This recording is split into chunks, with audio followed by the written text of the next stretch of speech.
You mentioned, it's always kind of a crapshoot with, transition recruiting class. And,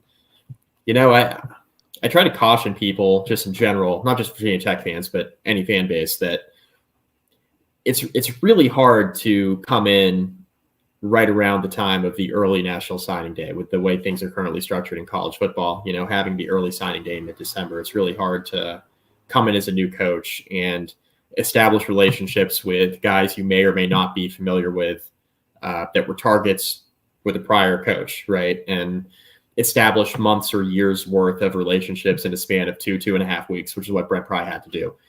There were some decommitments. There were also some flips in this class to Virginia Tech. So, all in all, for Virginia Tech to be sitting here with the 30th ranked national class in 24/7 sports after firing a coach and not having the entire coaching staff in place yet, I think a lot of Virginia Tech fans would have taken it. Yeah, just let that sink in, folks. When you really consider moving from another job, another part of the country, doing all the things that are required of a coach, going from, in this case, a defensive coordinator spot at Penn State, going to Virginia. He has ties there.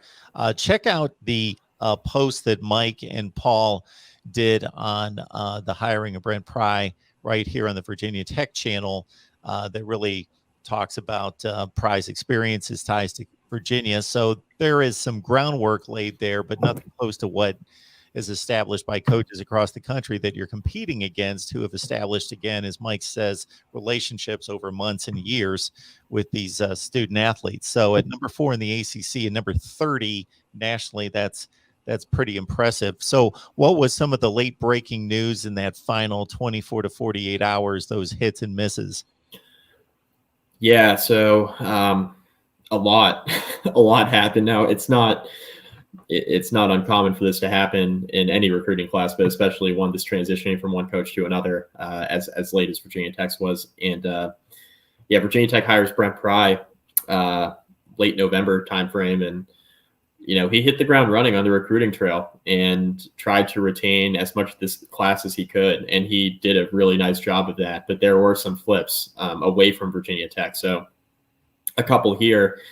Ramon Brown, he was a 4-star running back from the Richmond area in Virginia. And one thing we've talked on the show before, Mark, is, we've talked about Justin Fuente and the struggles that they've had recruiting the state of Virginia, right, under his staff. And it started to get better. As you can see with this class, a lot of the guys that they were able to retain were guys that Justin Fuente recruited.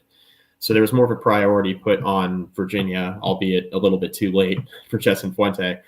But Ramon Brown was one of those guys at running back, 4-star running back, actually had Penn State on his offer list. So Brent Pry was familiar with Ramon Brown, and took an in-home visit with him about a week and a half ago. A lot of schools went and tried to talk to Ramon Brown late in the process. West Virginia, Maryland, and Maryland ultimately is where he flipped his commitment the night before National Signing Day. So he flipped. It wasn't a huge surprise to me. Now, this is a very talented kid, a guy that Virginia Tech would love to keep from the Richmond area, an area where Brent Pry has made clear they're going to prioritize a lot of talent in the Richmond area in Virginia. So to lose Ramon Brown there was tough.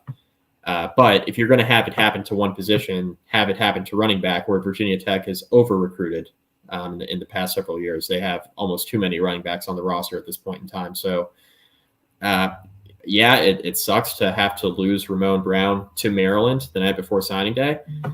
But being able to get a guy in Bryce Duke, who is a mid-tier 3-star prospect, but a very good player, accounted for almost 3,000 all-purpose yards, was named All-Met in the DC metro area, which is a huge deal, Mark, in the DMV. Like, to be named All-Met by the Washington Post, to be the best player in the area, is a really big deal. And to do it at Tuscarora High School, which is not a traditional powerhouse in the high school ranks in Virginia, always a decent program, but not like a known power. To be able to pull that off at Tuscarora, account for almost 3,000 all-purpose yards. Kid's a ball player, and a guy that Virginia Tech will be able to rely on at running back. Not to get too long-winded, but quarterback position has hurt Virginia Tech a lot. Alex Orji was a Texas quarterback, high 3-star by 24/7. He flipped to Michigan, so that's a tough loss for Virginia Tech for a position of need. that's a more pressing issue for Virginia Tech than losing running back Ramon Brown, just because we know what Virginia Tech's issues have been at quarterback this past year and really the past couple years. So that one hurt. But Virginia Tech was able to flip a few guys back to kind of ease the blow, so to speak. I mean, Brody Meadows, an offensive tackle, you flip him from UVA. Keyshawn Burgos, a defensive lineman, you flip him from UVA. Brody Meadows, high 3-star. Burgos is a mid-tier 3-star. But anytime you can steal 2 in-state guys in Virginia from UVA, that's significant to Virginia Tech. And the Hokies have signed officially so far 12 guys, with a 13th incoming from the state of Virginia. Malachi Madison is from Virginia as well. He's not officially on the list of signees yet. He has signed his letter of intent, but something going on with his dad using the GI Bill to pay for his college. So it's not officially counted in the national letters of intent, from what I understand, but he has signed as well, and he would be number 13 once that's all made official. So a couple flips either direction, and one other guy Virginia Tech is pursuing in state is Xavion Bradshaw, who's deciding between Vanderbilt and Virginia Tech. He's actually just announced that he'll make his decision tomorrow, so he's taking a few extra days to think about it.